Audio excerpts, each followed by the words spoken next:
Oh, hey, I didn't see you there. From the last time we spoke, Grand Seiko just launched 3 new limited editions exclusively for the USA market as part of Couture Time that's happening right now in Las Vegas. My name is Derek Mon and welcome back to Carrot & Co.'s channel. We're an authorized retailer for Grand Seiko located here in Flushing, New York.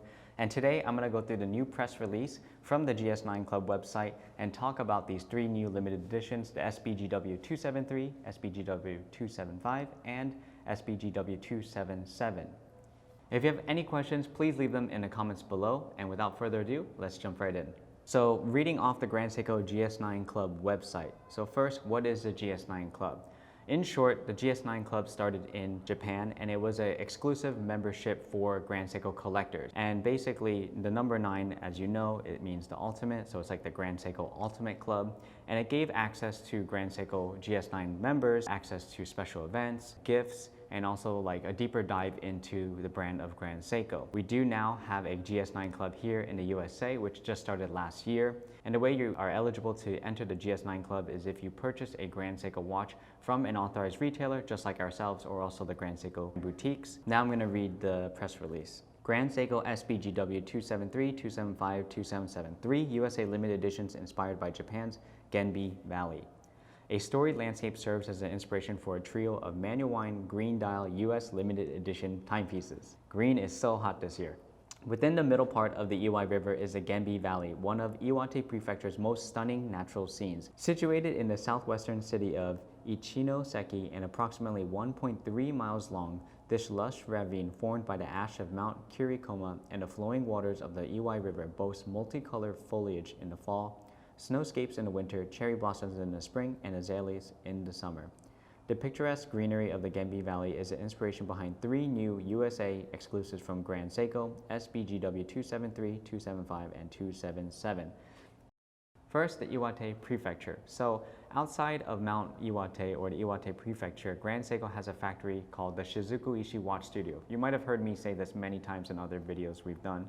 And basically, this is the studio where Grand Seiko produces the 9S mechanical watches, which is the 9S movements, also the 9S high beat watches, including the new SLGH series in the Series 9 case like the white birch. They also produce Seiko's 8L movements, such as the SLA series of dive watches. So the 8L series are also produced here. The dials of all 3 watches are inspired by a Japanese painting method called Kirazuri, which translates to sparkling painting. This technique involves adding glitter flakes of mica to a print, resulting in a surface with a subtle but highly dynamic glitter. Used here, the transpose technique evokes the look of dense flora, giving the dials great depth and calling back to the Genbi Valley. In 2018, Grand Seiko first introduced Kirazuri texture dials in 3 US exclusive timepieces, SBGA384, SBGA385, and SBGA387, which were designed in homage to this technique. I didn't even have to explain that, they wrote it right here. So I'm actually wearing the Grand Seiko SBGA387, the Kirazuri in stainless steel that launched in 2018. And this Kirazuri dial and watches was to commemorate Grand Seiko USA's official launch here. And so for the last couple of years, people have been asking about the Kirazuri texture. What's the best way to describe the Kirazuri? Kirazuri is exactly like they said. It's a very fine texture. Even from a distance, it kind of can appear as like a overall shade of a color. The dial is slightly textured, and then when you get it under a loop or a macro, you can really see all the fine detailing. And I believe the Kirazuri paintings were once used in like traditional houses that more of the wealthy Japanese people would have. So it's a very traditional technique they did in these art, and now Grand Seiko is transforming it into their dials, and we're getting it now in the new SBGW series, which is super exciting. So first, the SBGW273. The dial of the SBGW273 features a light green hue like the new growth that comes with the change of the seasons. The blue tempered seconds hand pops in contrast to the green dial background. It comes paired with the brown crocodile strap. Based off these incredible press photos, it looks like a pistachio color, which is like a mint color. And then of course, Grand Seiko uses this blue tempered seconds hand to have like a distinguish of color. So that way it doesn't look too flat. And it's the only one of the 3 models that actually has a tempered blue seconds hand. Next up is the SBGW275. Rendered in teal, the dial of the SBGW275 has a distinct presence, and it recalls the flowing waters that have shaped the valley's landscape for a generation. It also comes on a dark blue crocodile strap. I think, I'm gonna call it right now, I think the teal color is gonna be the hot one because it is such a beautiful shade of like light blue to green. Obviously that is what teal is. It has a great color tone throughout the dial, and it is all silver tone on the indices, the hour markers, and the hands.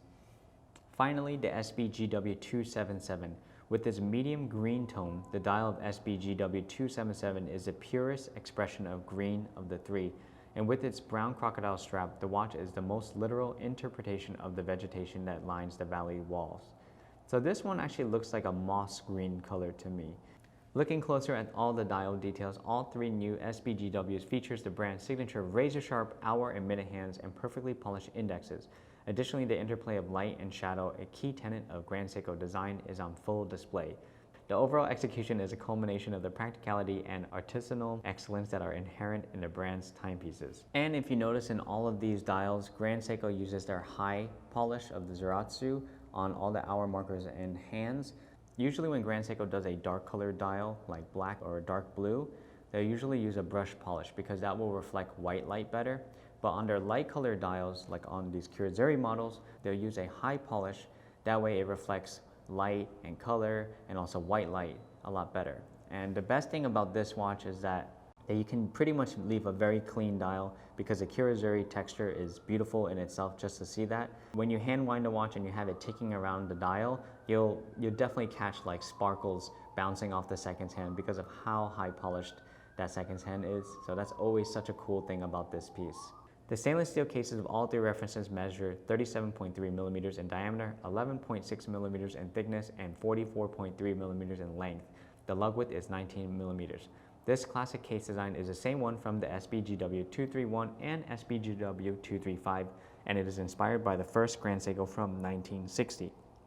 The box-shaped sapphire crystal conjures a look of vintage plexiglass crystals, but with all the hard-wearing durability that the synthetic sapphire provides. With their smaller size, all three watches comfortably fit on a range of wrist sizes. I was about to mention that this was inspired by the SBGW series, but I don't have to because it's written right here. But if you want to see, there's a side-by-side. It's literally the same exact case as the SBGW231, which is a cream dial manual winding watch. It's super compact on the wrist. I love this watch. I've always thought about getting one because it is inspired from the first Grand Seiko from 1960, but done in a more modern way. One key thing I want to mention that a lot of people point out about this watch is 11.6 millimeters of thickness. When they think of a manual winding kind of dress watch, 11.1 seems to be a little bit more on the thicker side, but you have to remember that that box-shaped sapphire crystal is almost 2 millimeters of thickness added on top. So if you can look through that, then that's pretty much like a 9 millimeter watch. And honestly, it wears great on the wrist anyway, so it doesn't feel like it's thick overall. If you want to see how it feels on the wrist, the SBGW231 is the exact same case as these new limited editions, so that would be the best comparison as to how the fit is. Rendered in stainless steel, all three cases have see-through casebacks that showcase caliber 9S64, a mechanical manual winding movement with 72 hours of power reserve and an accuracy rating of -3 to +5 seconds per day. So the 9S64 is a beautifully designed movement from Grand Seiko, and here you can see that they use Tokyo stripes, which is their version of like Caseback. So it's like that linear polishing that goes across. They call it Tokyo stripes because if you're in Tokyo, it kind of looks like those rainbow roads of Japan, and so that's where that kind of name came from, although the technique is Grand Seiko's own version of Caseback. And on the sapphire crystal caseback, you can actually see a very translucent lion logo that Grand Seiko puts there, and they also denote the limited edition number for this model. So it's out of 140 models per item. Available for purchase this November and exclusive to the US market, SBGW273, 275, and 277 will all retail for $4,900 and are limited to 140 pieces each. SBGW275, the teal color, will be exclusively to the newly launched Grand Seiko Boutique online, while the SBGW273 and 277 will be available for purchase at Grand Seiko Salon retailers. So they're all priced at $4,900, which is completely in line with the SBGW231, which I believe is around $4,300. And around that same price point, you can get a GMT, the SBGM221, which is $4,600. Under $5,000 Grand Seiko mechanical watches are some of my favorite watches because I think it really resembles what Grand Seiko can do in this price point. and they are really punching way above their price point, under 5K, with a manual winding watch here. The best part of this series is that they're bringing back the Kirazuri dials, which was only released in 2018. So if you missed that one, you may have a chance to get this one, although I also think this one will be very hot and it'll sell out very fast. From our last video, I saw some people leaving comments that Grand Seiko is constantly increasing prices. Well, take a look at this series because this is exactly in line with the current collection. As I mentioned before, Grand Seiko is going to tier their different versions. So obviously the Series 9 is meant to be the highest level for Grand Seiko. That's why it's hitting in at 8 to 9K, maybe even more into the 10K range, while they still will produce a lot of stuff that we love in the 5,000 to 8,000 range. And this is just another example of that exact series. And out of the three, I'm gonna say I think the SBGW275 is my favorite. It's the teal version. I do love that like really light shade of blue, but I also do like that like mint color SBGW273. Kind of looks like pistachio or like mint, but I can't wait to see these in person. I know they're gonna be pretty much sold out everywhere just because of how limited they're making them. Only 140 pieces in the USA, which again, we're gonna get a very, very, very limited number of these. So that's all for today. If you have any questions, leave them in the comments below. It's been a minute and I'll see y'all next time. Bye bye.